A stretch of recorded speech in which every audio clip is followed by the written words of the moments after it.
Welcome to the Tech Egg. Don't get scrambled. Enjoy the video.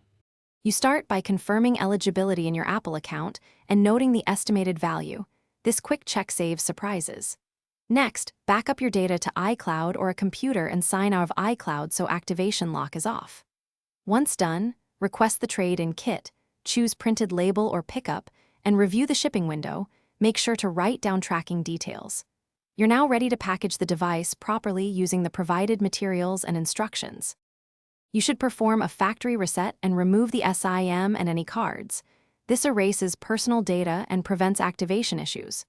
Then, include only the accessories Apple requested, no extra cables unless specified, and place the device in the kit's padded area.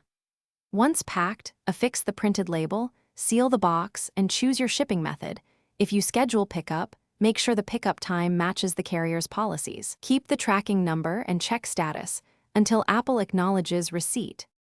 You monitor the trade status in your Apple account until you receive the final offer and payout. This keeps you informed of any value adjustments. Once Apple confirms receipt, make sure the payment or credit posts as expected and save shipment proof for at least 30 days in case of disputes.